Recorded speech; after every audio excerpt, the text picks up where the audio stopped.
Sugar வர்றதுக்கான main காரணத்தை இன்றைக்கி நான் சொல்கிறேன். சுகர்லேருந்து எப்படி வெளியில் வரலாம், டயபெட்டிஸ் பேஷண்ட்ஸு அதிலிருந்து டோட்டலாக அது வராமையே தடுக்கலாம். ஈவன் உங்கள் பரம்பரையில் சுகர் இருந்திருந்தால் கூட நீங்கள் மனசு வச்சா சுகரே வராமல் நீங்கள் ப்ரிவென்ஷன் பண்ணலாம். அதே மாதிரி சுகர் வந்தவங்க டயபெட்டிஸே இல்லாத ஒரு வாழ்க்கையை வாழ முடியும், சுகர் இல்லாத ஒரு வாழ்க்கையை வாழ முடியும். அது எப்படின்னு நான் இந்த வீடியோவில் சுருக்கமாக சொல்கிறேன்.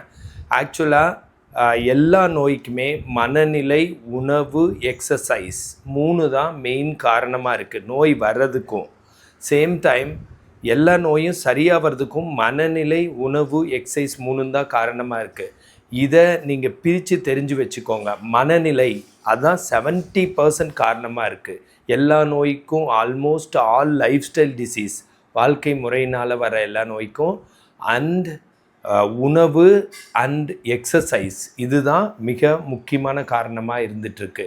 இப்போது மனநிலையில் என்ன காரணம்னா ஸ்ட்ரெஸ்ஸு, டிப்ரெஷன், ஆங்ஸைட்டி, மன அழுத்தம், சோகமாக இருக்கிறது, ஆங்ஸைட்டி, பாஸ்ட்டில் எதை நினச்சி ஃபீல் பண்ணுறது, ஃப்யூச்சரில் நடக்க போகிறத நினச்சி பயப்படுறது, இது மாதிரி ஆங்ஸைட்டி. அப்புறம் ஃபியர், பயம், அப்புறம் ஆங்க்ரி, கோபம், அப்புறம் நெகட்டிவ் திங்கிங், எல்லாத்தையுமே நெகட்டிவாக யோசிக்கிறது. அதுக்கப்புறம் ஜெலஸ், பொறாமை, அப்புறம் கம்பேர் பண்ணுறது அடுத்தவங்களோட. அதுக்கப்புறம் இன்ஃபீரியாரிட்டி காம்ப்ளெக்ஸ், நம்ம தான் கம்மியாக இருக்கிறோம், எல்லோரும் நல்லா இருக்காங்க அப்படின்னு நினைக்கிறது, இன்ஃபீரியராக ஃபீல் பண்ணுறது.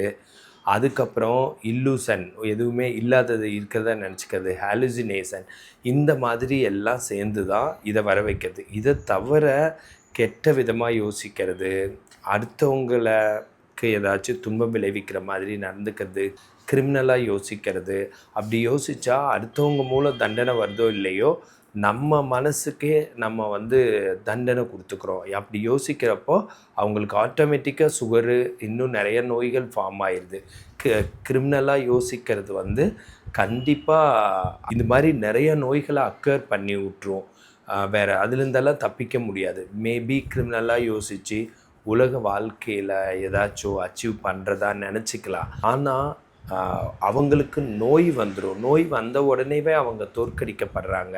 ஸோ இதெல்லாம் தான் காரணமாக இருக்கிறப்போ அப்போ இதையெல்லாம் மாற்றுறது என்னென்னா அன்பாகவும் மகிழ்ச்சியாகவும் இருக்கணும், ரொம்ப நம்பிக்கையாக நடந்துக்கணும், ரொம்ப நல்ல விதமாக நம்மளை ரெப்ரசன்ட் பண்ணணும்.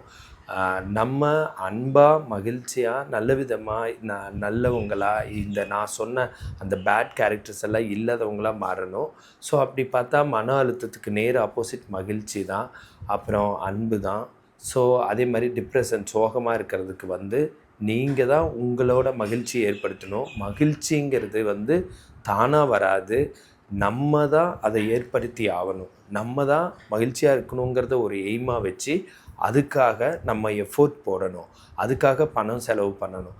இதை தவிர என்னென்னா போட்டி, பொறாமைக்குள்ளேயெல்லாம் நம்ம சிக்கக்கூடாது. நம்ம என்ன பண்ணுறோம், நம்மளோட வளர்ச்சி என்னென்னு நம்ம தெரிஞ்சு செல்ஃப் லவ் இருக்கணும், நம்ம மேலே நம்மளுக்கு அன்பு இருக்கணும், அந்த பிறர் மேலேயும் அந்த அன்பு நம்மளுக்கு வரணும்.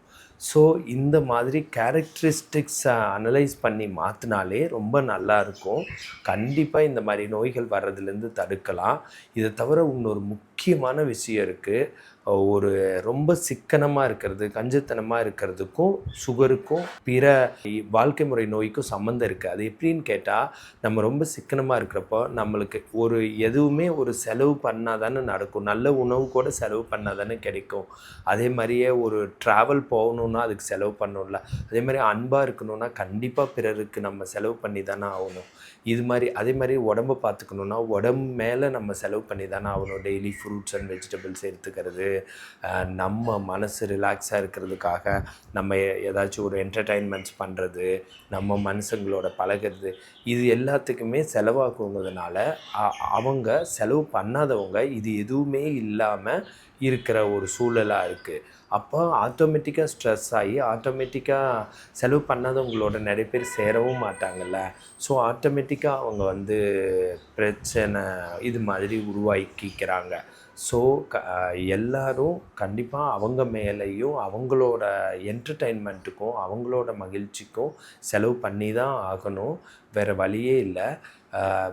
வீட்டுக்கு மட்டும் நான் 1,00,00,000 செலவு பண்ணுவேன், காருக்கு மட்டும் 30,00,000 செலவு பண்ணுவேன். ஆனால் எனக்குன்னு ஃப்ரூட்ஸ் அண்ட் வெஜிடபிள்ஸ்க்கோ, என்னோடய சந்தோஷத்துக்கோ, என்னோடய மகிழ்ச்சிக்கோ, நான் அன்பாக இருக்கிறவங்களுக்கோ ஒரு 10,000 கூட பண்ண மாட்டேன்னு முடிவில் இருந்தால் இந்த மாதிரி நோய்கள் வர்றதுக்கான வாய்ப்பு இருக்குது. இப்போ மனநிலையை சொல்லிட்டேன் ஓரளவுக்கு.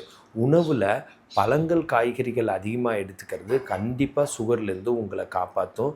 ஸோ ஃப்ரூட்ஸ் அண்ட் வெஜிடபிள்ஸ் அதை முக்கிய கொள்கையாக வச்சுக்கோங்க. ஒரு நாளைக்கு 2 வேளை சாப்பிட்றது கூட ரொம்ப நல்லதாக இருக்கும், காலை அண்ட் சாயந்தரம். மேக்ஸிமம் 3 வேளை சாப்பிடுங்க. அதை தவிர என்னென்னா நார்ச்சத்து இருக்கிற உணவு, அப்புறம் குக்கரில் சமைக்க வேணாம், மண் சட்டி சில்வர் பாத்திரத்தை சமைங்க. மூலப்பொருட்கள் நல்லதாக வாங்குங்க. செக்கு கடலெண்ணெய், செக்கு நல்லெண்ணெய், மரச்செக்கு தேங்காய் எண்ணெய் இப்படி வாங்குங்க. அப்புறம் உப்பில் ஒரிஜினல் கடல் கல்லுப்பு இல்லை இந்துப்பு இந்த மாதிரியெல்லாம் யூஸ் பண்ணி பாருங்கள்.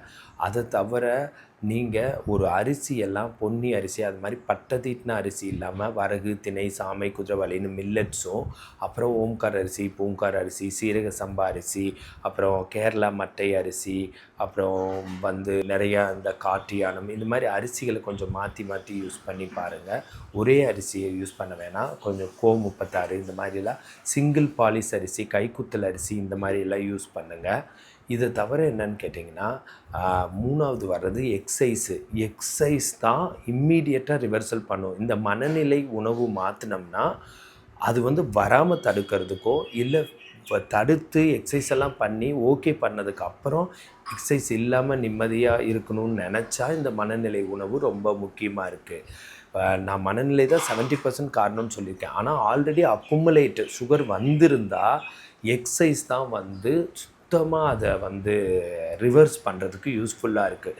நான் ஏரோபிக்ஸ், நான் வெயிட் பேரிங் எக்ஸசைஸ் அப்படின்னா தலையிலேருந்து பாதம் வரைக்கும் எந்த மசிலையும் விட்டு வைக்காமல் எல்லா மசில்ஸுக்கும் ஒரு ஜென்டிலான ஒரு lower repetition, high repetition but lower resistance, கொஞ்சம் கம்மியான ரெசிஸ்டன்ஸ் கொடுத்து ரிப்பீட் பண்ணி ஒரு ஃப்ரீ எக்ஸசைஸ் இல்லை மேட் எக்ஸசைஸ் இல்லைன்னா ஸ்ட்ரென்தனிங் எக்ஸசைஸ் இல்லைன்னா ஐசோமெட்ரிக் எக்ஸசைஸ் இந்த மாதிரி பண்ணுறது யூஸ்ஃபுல்லாக இருக்கும்.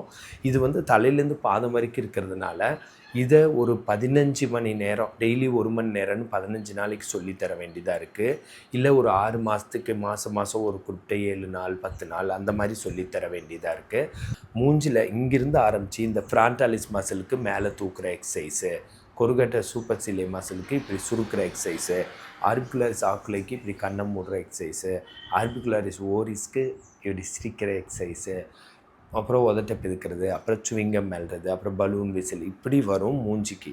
அப்புறம் இந்த ஸ்டெனோக்ளைடோமாஸ்டர், ட்ரப்பீசியஸ் அண்ட் சர்வைக்கல் மசில்ஸுக்கு இந்த மாதிரி சுற்றுற எக்ஸசைஸு, ஆப்போசிட்டில் சுற்றுற எக்ஸசைஸு, இந்த மாதிரி எக்ஸசைஸு இல்லை இப்படி. அப்புறம் செஸ்ட் மசில்ஸ்க்கும் ப்ரீத்திங்க்கு இதுக்கெல்லாம் breathing box breathing, diaphragmatic breathing, வயிறு வரைக்கும் 4 கவுண்ட் இழுக்கிறது, 4 கவுண்ட் ஹோல்டு, 6 கவுண்ட் வெளியில் விடுறது, அந்த மாதிரி 7 தடவை செய்கிறது. இப்போ 1 4 கவுண்ட் இழுக்கிறேன், அப்புறம் திரும்ப 1 4 கவுண்ட் ஹோல்டு பண்ணணும், திரும்ப 1 4 கவுண்ட் வெளியில் விடணும், 2 2 2 3 3 3 இப்போ 3 இப்போ இழுக்கிறேன் பாருங்கள்.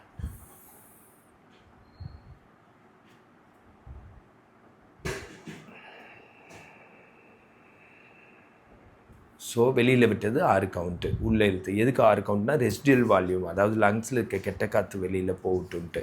ஸோ இந்த மாதிரி எக்ஸசைஸு, அப்புறம் அப்டாமினல் எக்ஸசைஸு, அப்புறம் இது பேக் மசில்ஸ்க்கான எக்ஸசைஸ், பிரிட்ஜிங் எக்ஸசைஸு, இது லம்போசைக்கல் மசில்ஸ்க்கு, அப்புறம் பெல்விக் ஃப்ளோர் ஸ்ட்ரென்தனிங், அப்புறம் குவாட்ரிசெப்ஸ் தொடையில், அப்புறம் ஹாம்ஸ்ட்ரிங், அதுக்கப்புறம் காஃப் மசில் எக்ஸசைஸு, நீக்கு முட்டிக்கடியில் துண்டு வச்சு 10 வரைக்கும் அமுத்துறது விடுறது அந்த மாதிரி எக்ஸசைஸ், பாதத்துக்கு எக்ஸசைஸ், ஃபுட்டு 2வது ஹார்ட்டு, பாதத்துக்கு கேஸ்ட்ராக்னிமியஸ் சோலியஸ்னு காஃப் மசில் இருக்குது.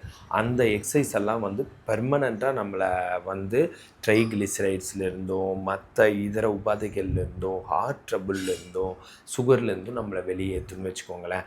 பாதத்தில் கால் விரல் கீழே ரிலாக்ஸ் மேலே, பாதம் கீழே ரிலாக்ஸ் மேலே, எல்லாம் 10 கவுண்ட்டு 7 செட் இப்படி செய்யணும். எக்ஸசைஸ் ரொம்ப அதிகமாக 15 மணி நேரம், ஒரு நாளைக்கு 1 மணி நேரம் 15 நாள் சொல்லித்தர வேண்டியதாக இருக்குது. சொல்லி கொடுத்து டேக் ஹோம் எக்ஸசைஸே 1 1 ஹவர்லேருந்து 2 ஹவர்ஸ் வருது.